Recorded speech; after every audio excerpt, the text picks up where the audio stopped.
2020.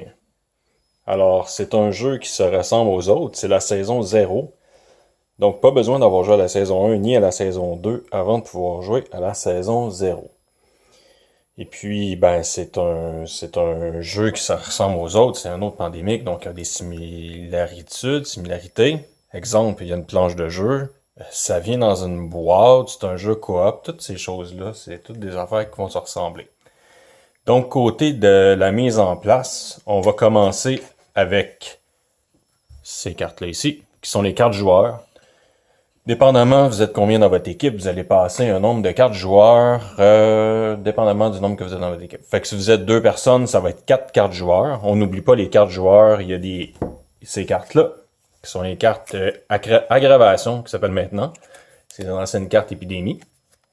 Il y en a 5. On les retire des cartes joueurs. Et puis, dans les cartes joueurs, il y a aussi les cartes qui sont ceux-là, qui sont comme les cartes événements, puis ça s'appelle encore une carte événement. Donc, il y a 5 cartes événements, puis au début, ben, dans la première partie, on dit on les met tous.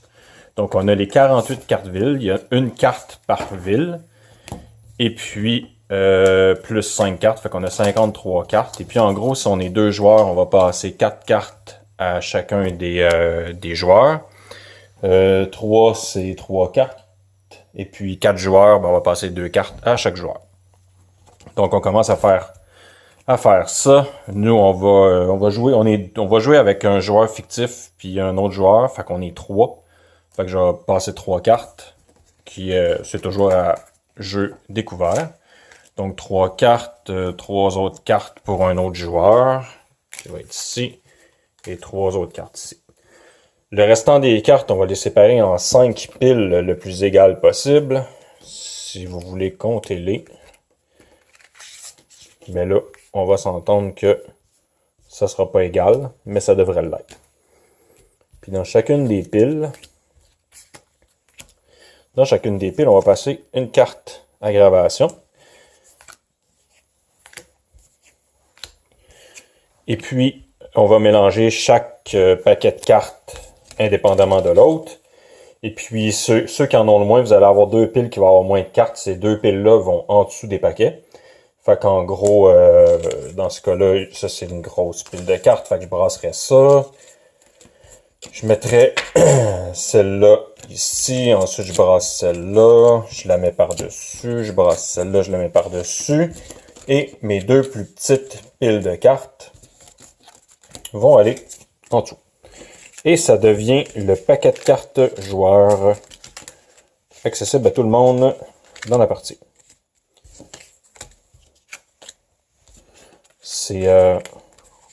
C'est vraiment une belle pile que je suis capable de faire en ce moment même. Ça va bien. Là. Des fois, je me dis qu'avoir une 3e main, ça serait peut-être pratique. Comme le Docteur Octopus. Ça serait cool, ça. Comme ça. Bon. Donc ça, c'est brassé. Puis on a donné les cartes aux joueurs. Ici, on a les cartes villes. Donc les cartes, c'est pas des épidémies maintenant. C'est des... je sais pas quoi. Des cartes espions. Encore une fois, il y en a 48 qui a une carte par ville. Et puis, tous les joueurs vont tous commencer à Washington avec une planque. Et puis, on va piger les 3 premières qui sont là-dessus. Fait qu'on a Sydney, Toronto et Tokyo. On va mettre 3 gars, 3 espions, les rouges. Sydney, Toronto devrait être dans ce coin-là. Et puis, finalement, on a Tokyo. Voilà. Ensuite, 3 nouvelles cartes, on va en mettre 2. Novorossiysk Novomish. Il y en a 2. Bangkok. 2, encore une fois. Et Paragest. 2. Ça fait tellement de games que je joue à ça, puis je suis toujours pas capable de retrouver Prague comme il faut. Voilà. Et puis, 3 dernières cartes. Fait qu'on a Bagdad, Shanghai et Saigon. Ça va être une. Fait que Shanghai 1. Bagdad une. Puis Saigon qui doit être dans ce coin-là. Ceux-là, on peut les mettre de côté dans la défausse, à cet endroit-là. La zone de menace, ça va commencer à 2. On va sortir, là c'est une game, c'est la première game, c'est la game prologue, donc spoiler free. De toute façon, je me suis pas rendu plus loin que ça. Fait qu'on va sortir les 2 objectifs ici. Et puis, ah ouais, c'est bien sûr, au départ, soit que vous décidez de faire votre passeport dans les alliés, avec, c'est important, il faudrait que vous fassiez un bonhomme avec une barbe, c'est quand même un agent secret. Ou bien vous pouvez faire les fausses identités temporaires. Pour les expliquer rapidement, ici on a le coordonnateur. Donc on peut, c'est le même principe. L'ancien, je pense qu'il s'appelait logistique ou quelque chose comme ça. Là. Bon, en gros, on peut déplacer un autre joueur jusqu'à 3 villes qui sont reliées, 3 villes de distance, soit un autre joueur, ou bien une unité mobile. Lui ici, c'est un donneur. Là, on s'est beaucoup ostiné tout le temps. Toutes les fois qu'on joue, comment ça marche, là? Jay et Caro, ils m'ostinent tout le temps là-dessus. La prochaine fois que vous m'ostinez, j'enlève vos fils de téléphone cellulaire, puis je les cache chez vous, vous les retrouverez plus. C'est un donneur, il fait juste donner. Fait que quand c'est à son tour de jouer, puis qu'il y a quelqu'un d'autre sur la ville qui est avec lui, il peut donner n'importe quelle carte de ses propres mains. C'est tout ce qu'il peut faire. Il peut pas prendre une des cartes n'importe quelle de la main des autres joueurs. Il donne. Puis quand c'est le tour des autres joueurs puis qu'ils sont sur une ville avec lui, les autres joueurs peuvent prendre une carte de la main du donneur. Il fait que donner ce petit bonhomme. Ici, il construit une planque. T'as pas besoin de carte pour construire une planque. Puis en plus de ça, ben, ça fait une action. C'est le même principe qu'un vol non enregistré. Fait que tu pars d'une planque, tu défausses une carte joueur. Ces cartes-là de joueur. Et puis tu peux aller où tu veux dans le monde. Et puis le dernier, c'est monter une équipe avec une carte de moins. Donc ça, c'est les 4 identités. Donc en principe, on en prend une chaque. Et puis la dernière identité, on va pas la jouer. Et puis, en gros, c'est ça pour la mise en place. Les conditions de fin de partie. Comme dans les autres jeux de pandémie, la condition de fin de partie, c'est très simple. Soit que, puis c'est aussitôt que ça arrive, la partie se finit. Fait que c'est une de ces 3 choses-là.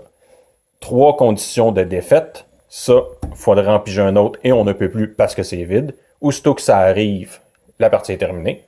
La deuxième, c'est si on peut plus piocher, si on peut plus mettre d'espions, les rouges, sur le plateau de jeu. Et la troisième, on a ici des marqueurs incidents, qui est le même principe que des marqueurs éclosions. Dans le temps, là, on se rend compte qu'ici, on n'a comme pas de track pour monter les éclosions. Fait que ça marche à coup de marqueurs incidents. Donc, s'il faudrait en mettre un 8e, la partie se prend fin. Et puis, la seule et unique façon de gagner, donc la condition de fin de partie, en haut ici, c'est qu'on a des objectifs, puis il faudrait réaliser les objectifs, tous les objectifs qui sont là. Soit qu'on les réussit, soit qu'on les réussit pas, c'est pas grave. À partir du moment où ces jetons-là sont du côté réussi ou pas réussi, dépendamment de l'objectif, la partie prend fin. Donc, en gros, dans une partie, si tous les objectifs sont réussis, vous êtes nice et vous gagnez avec une très bonne cote. Si vous en avez une sur 2, vous êtes comme médiocre, mais bon, passable. Fait que ça, c'est si vous avez échoué une seule condition d'objectif. Si vous avez échoué plus qu'une condition d'objectif, vous avez perdu la partie et vous recommencez le mois. Si c'était la deuxième fois que vous faites le mois, vous passez au mois suivant. Et puis, on fait comme si ça n'existait pas. Les objectifs à tous les mois vont être enlevés. Et puis, à partir du moment où, mettons, on a manqué notre coup un mois, puis qu'on recommence la partie, les objectifs qui ont été accomplis restent accomplis. Donc, ça devient un peu plus simple.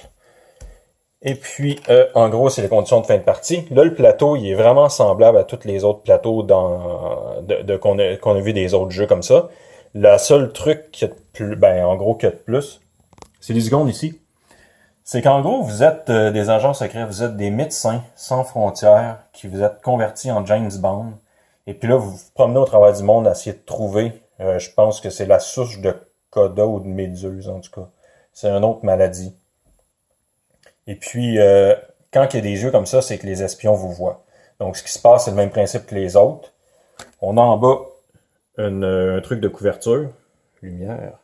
Un truc de couverture. Donc, à toutes les fois qu'on finit qu'on commence un tour dans une place où il y a un œil, ou 2 yeux, ou 3 yeux, on va gratter une case pour chaque œil de découvert dans la ville où on commence. Nous, on commence à Washington, il n'y a absolument rien. Donc, on gratterait rien. Si on gratte, disons ici, à un moment donné, vous allez gratter, puis vous allez trouver des, je me souviens plus trop quoi, là, des cicatrices, ou peu importe. Vous avez une place ici pour mettre un handicap, donc vous collez un handicap là. Il y a 2 handicaps, il peut pas en avoir plus que ça, parce qu'à un moment donné, votre passeport il est comme découvert, puis vous ne pouvez plus utiliser cette identité-là. Donc vous êtes comme mort. Gregor Paforino est mort. Mais il peut revenir en vie sur une autre identité. Et puis ici, ben, vous avez des ressources. Le métier de couverture, ben, dans le fond, c'est celui-là que j'avais choisi ici en identité temporaire. Ça aurait été ça, un assistant de recherche. Et puis spécialisation, ben, je suis pas rendu là. Fait que je sais pas encore. Si vous jouez avec les identités temporaires, ben, en gros, si vous auriez eu à gratter une case dans les couvertures, ben, au lieu de ça, vous allez défausser une de vos cartes joueurs. Si vous en avez. S'il y en a plus, ben, il se passe rien, tout simplement. Donc, comme je disais, les choses qu'il y a de plus, ben, c'est vraiment ça, là. C'est ces trucs-là. Et puis, vous avez 3 forces qui sont dans le jeu. Là, je regardais s'il y avait la Suisse. Il n'y a pas de Suisse. Anyway, il aurait été neutre. Fait que vous avez les alliés qui sont représentés par une croix bleue. Vous avez les soviétiques, les rouges, les méchants, qui sont représentés par le symbole de l'URSS. Et puis, vous avez les neutres qui sont gris. Donc, eux, ben, ce sont neutres. Donc, c'est à peu près rien que ça qu'on a besoin de s'encombrer un petit peu dans le jeu. C'est ça un petit peu qu'il y a de plus. Ici, ça s'appelle des planques maintenant. C'est plus des stations de recherche. Et puis, les planques, ben, ils ont une chose de plus qui est le fun et une chose de moins qui est moins le fun. La chose qui est le fun de plus, c'est que si vous êtes dans une ville avec une planque, donc, mettons qu'il y avait une planque ici, à la Havane. Si vous êtes dans une ville avec une planque, ben en principe, même si vous commencez votre tour dans la ville ici, ce que vous devriez soit acheter une case parce que vous avez une identité temporaire ou gratter un truc, eh bien, vous vous cachez dans la planque et puis il se passe rien. Donc vous n'avez pas de malus. Et puis c'est le même principe, une autre façon de gratter des cases ou d'acheter une carte, c'est en plaçant un marqueur incident. On se rappelle, c'est ça ici, les marqueurs incidents. Oh, Et puis, ben, si vous avez une planque dans la ville, ce que vous devriez poser un marqueur incident, mais vous n'avez pas de malus. Si, par exemple, vous avez pas de planque et vous deviez mettre un marqueur incident, ben, c'est le même principe que l'œil. Sauf qu'au lieu de d'avoir les malus en début de tour, ben, vous avez, aussitôt que l'incident se produit, vous avez un malus tout de suite. Donc, c'est pas mal ça. Les actions se ressemblent. Voiture, transbordeur, ben, en gros, vous êtes à un endroit. On est tous à Washington. Et puis, on va suivre les lignes pour se déplacer pour une action d'une place à l'autre. Fait que ça, c'est l'action 1. Je pourrais faire ça, c'est l'action voiture transbordeur. Même principe que dans les autres jeux de pandémie, je peux faire la même action plusieurs fois, ça n'a aucune importance. Fait que je pourrais faire pour une action ça, 2 actions, 3 actions, 4 actions. Puis je suis rendu à Bogota. Le deuxième, c'est un vol commercial différent des autres pandémies dans le sens que si vous avez une carte, disons, moi j'en ai pas en ce moment là, mais les cartes de la façon qu'ils sont faites, vous avez la ville, le symbole des 3 que j'avais dit, fait que la neutre, le soviétique et puis l'autre qui est allié. Je vais aller fouiller les cartes des autres pour essayer de trouver un allié. Attends, je vais changer. Ça c'est pas légal, j'ai pas le droit d'échanger de main, mais là je le fais parce que je suis cool. Fait que en gros, si vous faites le vol commercial, vous pouvez voler commercialement jusqu'à Los Angeles parce que ça, c'est une ville alliée, sans défausser de carte, quoi que ce soit. Juste dire, je fais l'action de vol commercial, puis je me déplace à Los Angeles parce que c'est Los Angeles. Si j'avais eu Atlanta, ben, je pourrais me déplacer à Atlanta. Je dépense pas de carte. Pour une ville neutre, exemple Karachi, je dis, je me déplace à Karachi, donc je défausse la carte Karachi et je la mets dans ma défausse joueur. Et puis je me rends là, parce que ça, c'est une ville neutre. Et une ville comme Berlin-Est qui est soviétique, ben là, je peux juste pas utiliser l'action vol commercial. Peut-être plus tard on pourrait, mais là, je peux pas. Les vols non enregistrés. Ben ça, faut être dans la ville de la carte. Donc, mettons encore une fois, je suis à Berlin-Est. Je vais prendre mon petit bonhomme ici. Je vais le mettre à Berlin-Est. Donc, je suis à Berlin-Est. C'est une ville soviétique. Je fais la troisième action qui est le vol non enregistré. Donc, je défausserai Berlin-Est parce que je suis là. Et je pourrais partir de Berlin-Est et me rendre n'importe où sur la map pour une action. Donc ça, c'est l'action de vol commercial. Donc, vol non enregistré. Donc, il n'y a pas de restriction comment dire ça? Il n'y a pas de restriction des trois factions. On dépense la carte de la ville où on se trouve, puis on peut aller où on veut. Neutraliser des agents, ben dans le fond, c'est comme retirer des cubes. Fait que pour une action, disons, dans mon tour, on a toujours 4 actions. Première action, je m'en vais là. Deuxième action, j'en retire. Troisième action, quatrième action. Ils sont tous retirés. Donc, c'est le même principe. Ils sont tous retirés. Donc, c'est le même principe que retirer des cubes. Partager des renseignements. Faut être dans la même ville qu'une autre personne, pour commencer. Et on peut soit prendre la carte de la ville correspondante ou donner la carte de la ville correspondante à un allié. Donc, en ce moment, chez Washington, je suis à Washington et quand je regarde ici, il n'y a personne qu'à Washington. Fait qu'il ne se passerait pas grand-chose. Mais disons que je m'en vais à Karachi. Karachi qui est quelque part là. J'ai pas un plan en bas. Karachi. Vite! Ok, il est là. Fait que moi, mettons, je suis à Karachi et puis le tour de quelqu'un d'autre, le pion Rose décide de s'en venir jusqu'à Karachi, ben pour une action, il pourrait venir chercher ma carte de Karachi parce qu'on est tous les deux là. Donc, on partage nos connaissances. Je pourrais aussi aller chercher la carte de quelqu'un d'autre. Si, mettons, Atlanta, ce joueur-là à Atlanta, ben s'il est déjà à Atlanta, moi, je me rends là, je fais l'action partage de connaissances, je prends sa carte d'Atlanta. Donc, c'est le même principe que dans les autres jeux. Construire une planque, ben, il faut défausser la carte de la ville où on se trouve. Donc, si je me trouve à La Havane puis je défausse la carte de ville de La Havane, ben, je peux construire une planque là. Il y a 8 planques. Ouais, il y a 8 planques. S'ils sont tous sur le jeu, ben, il n'y a rien qui m'empêche d'en déplacer une d'une place à l'autre sur le jeu. Il n'y a pas de problème avec ça. Il y a identifier une ville cible. Attends. J'aurais dû faire ça au début. En gros, je m'excuse, je rewind. C'est dans le avant même de placer les cartes les cartes aggravation, avant même de donner les cartes aux autres joueurs. Ce qui est important de faire, c'est qu'on a deux choses dans les objectifs. Pour réaliser un objectif, faut repérer une ville dans une ville connue ou une ville inconnue. C'est toujours mieux que ça soit une ville connue, c'est plus facile. Mais des fois, on va avoir l'objectif qui est une ville inconnue. Comme là, c'est une ville inconnue en Europe pour réaliser cet objectif-là. Fait qu'au début de tout, ce qu'il aurait fallu que je fasse avant de donner les cartes, il aurait fallu que je retire les 11 villes d'Europe, parce que la ville ici est ville inconnue en Europe. Il aurait fallu que je retire les 11 villes d'Europe, que j'en choisis une au hasard, puis que je prenne cette carte-là, puis je la mette en dessous de la carte objectif ici. Ça serait la ville inconnue en Europe. Ensuite de ça, je replacerai les 10 cartes restantes dans mon paquet de cartes. Et puis là, je passerai les cartes aux joueurs. Ensuite, j'ajoute les cartes propagation. Blablabla. Bon, j'ai oublié de faire ça. I'm so sorry. Donc, identifier une ville cible. Dans le fond, identifier une ville cible, cette action-là va se faire quand c'est une ville cible inconnue.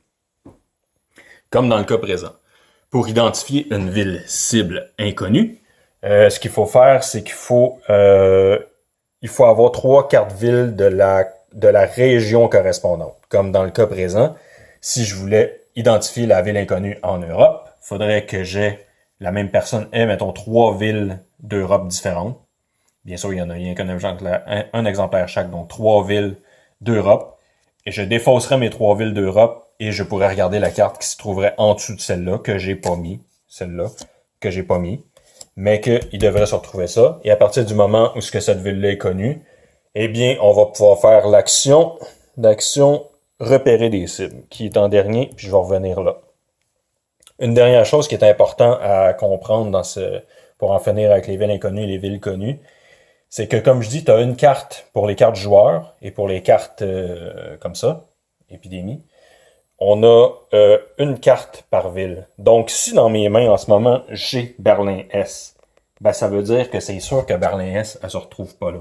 Fait qu'on a les petits jetons qui sont ici pour dire que Berlin-Est, c'est complètement impossible que ça soit la ville inconnue parce que je l'ai dans mes mains. Puis tous les autres joueurs, même principe, si vous avez des cartes ou si vous pigez des cartes à un moment donné qui sont de l'Europe, vous pouvez mettre le jeton tout de suite pour dire c'est sûr et certain que la ville inconnue, c'est pas celle-là. Et je reviens pourquoi un peu plus tard, pourquoi je dis ça. La troisième, avant-dernière action, c'est monter une équipe. Monter une équipe, c'est dépenser 5 cartes de la même région. Donc, disons 5 cartes de l'Afrique. Je reviens. 5 cartes de l'affiliation. Donc, je dépenserais 5 cartes neutres. Peu importe le continent, peu importe la place. 5 cartes neutres, je les dépense et je pourrais monter une équipe correspondante au type de carte que j'ai dépensé. Ce qui veut dire que si je dépenserais 5 cartes des alliés, peu importe la région encore une fois, je les jette dans ma défausse et puis je fais ça ici. C'est une équipe. Et une équipe, c'est où j'étais que je l'ai fait. Donc, mettons que j'ai fait l'action, je suis à Atlanta, j'ai monté une équipe d'alliés à Atlanta, donc mon équipe alliée s'en vient ici. L'équipe alliée, c'est comme un autre joueur supplémentaire, mais elle va servir à deux choses. Premièrement, ça va être dans la phase du nettoyage. Donc, la phase du nettoyage, en gros, ça va être que toutes les équipes actives où il se trouve des espions rouges, on peut les nettoyer. Donc, ils s'en retournent dans la réserve. La deuxième chose, c'est que l'équipe comme ça, l'équipe mobile, peut se déplacer d'une case. Donc, quand on fait les actions voiture transbordeur, on peut utiliser voiture transbordeur avec ça pour la bouger d'un. Donc, c'est d'ailleurs la prochaine action ici, voiture transbordeur pour une équipe. Déplacer une équipe sur une ville adjacente. Donc, c'est le même principe. On la déplacerait ici. Là, on voit ici, j'ai une équipe alliée dans un pays neutre. Ce qui veut dire qu'en ce moment, mon équipe est inactive. Donc, si j'avais des bonhommes rouges ici, dans la phase de nettoyage, puisque c'est une équipe alliée, elle n'est pas active dans une ville neutre, donc les espions resteraient là. On ne pourrait pas les enlever. C'est pour ça qu'on a des équipes soviétiques et on a des équipes neutres. Ça va servir à ça, premièrement, nettoyer, et deuxièmement, pour trouver la ville, pour faire les dernières actions, qui est rechercher des cibles. Rechercher des cibles. Qu'est-ce que c'est? Rechercher des cibles, c'est faire les objectifs, en gros. Donc, dans la partie présente, la première partie, le prologue, le premier objectif, c'est à la recherche de l'agent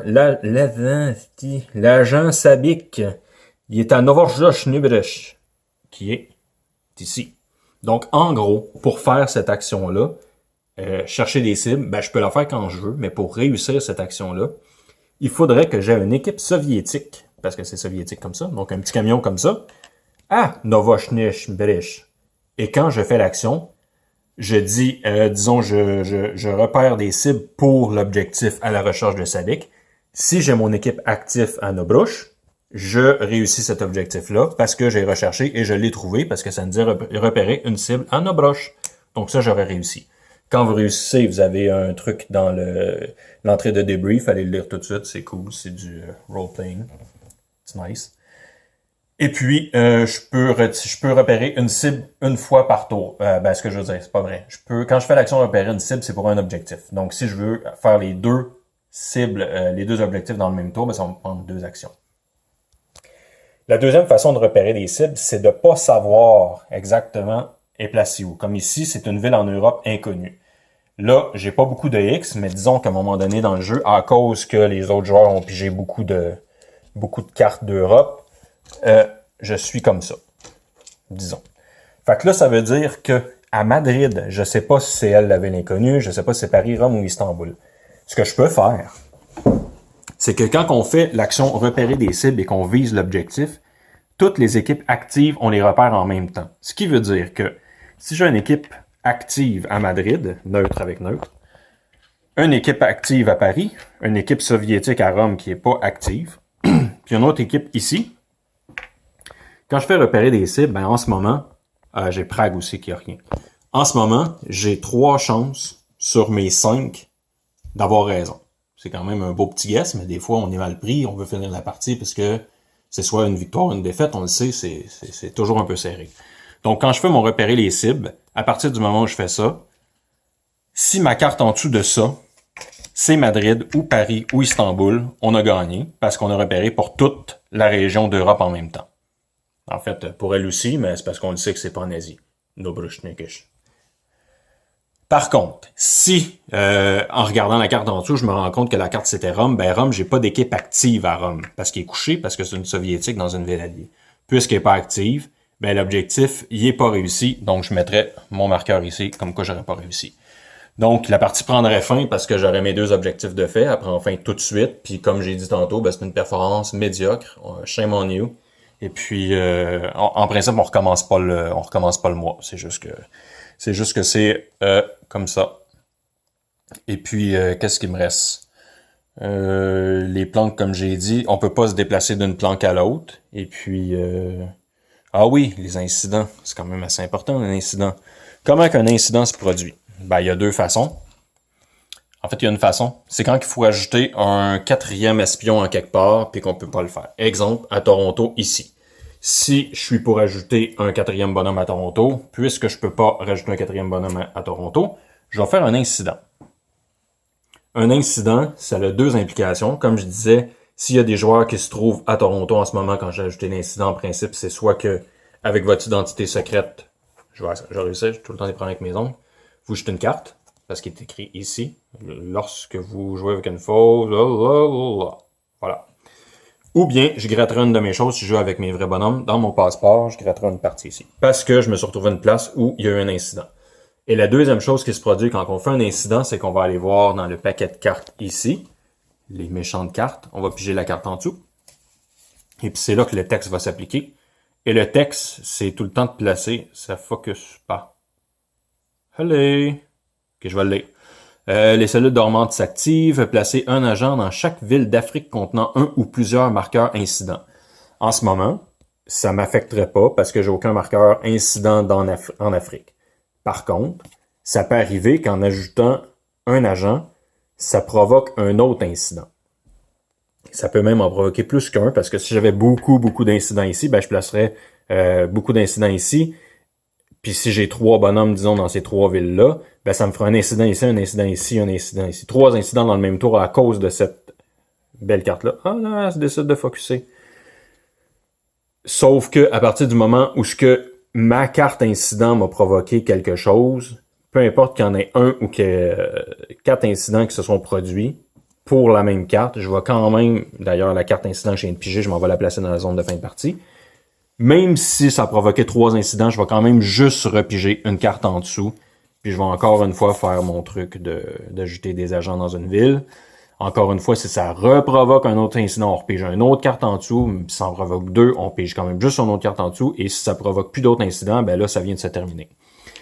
Ça peut arriver, finalement, dans votre tour, que vous allez piger des cartes. Vous avez toujours 2 cartes à piger à la fin de votre tour. Je peux passer au travers de ça, dans le fond, là, le tour des joueurs. Mais vous avez 2 cartes à piger à la fin de votre tour. C'est obligatoire. Si à un moment donné, durant votre tour, vous avez plus que 7 cartes, même si c'est pas durant votre tour, je recommence. Si vous avez plus que 7 cartes à un moment donné dans la partie, faut défausser tout de suite une carte ou bien faire un événement. Si l'événement peut pas se faire parce qu'il se fait partiellement, je sais pas, ça peut arriver, il est écrit dans les règles, là, en tout cas. Si l'événement peut juste se faire partiellement, on peut pas jouer la carte événement. Donc, si vous avez plus que 7 cartes à un moment donné, vous en dropez une. Et puis, si on continue, ça c'est à la fin de mon tour, j'aurais pigé 2 cartes. Mon adversaire, trop habitué. 2 pour mon autre allié. 2 autres ici. 2 blablabla. Et à un moment donné, mon autre, il en pige 2. La première carte qu'il a pigée, c'est une aggravation. La deuxième, c'est Bangkok. On remplace pas la carte. C'est 2 cartes pigées. Puis même si on est vraiment malchieux puis qu'on se tape 2 aggravations, ben on reprend pas d'autres cartes. Là. On a pigé nos 2 cartes à un moment donné, puis c'est ça qui est ça. Les cartes aggravation, le même principe qu'avant. Donc, j'aimerais ça le trouver. Il est écrit où ici? OK. Non, ça c'est surveillance. Bref, c'est écrit là, dans le fond. Une aggravation, fait qu'on va déplacer le marqueur ici. Ça, c'est le marqueur pour aller piger les cartes à la fin de votre tour. Fait que là, ça montera à 2. Première étape. Deuxième étape, on va piger la carte en dessous de ça. Et la ville correspondante, on va rajouter 3 agents là. Si on peut pas rajouter 3 agents là parce qu'il y en a déjà un, eh bien, ça fait un incident. Puis on ajoute le maximum là. Fait que s'il y en avait un, ben on en ajoute 2, on fait un incident, puis blablabla, même principe.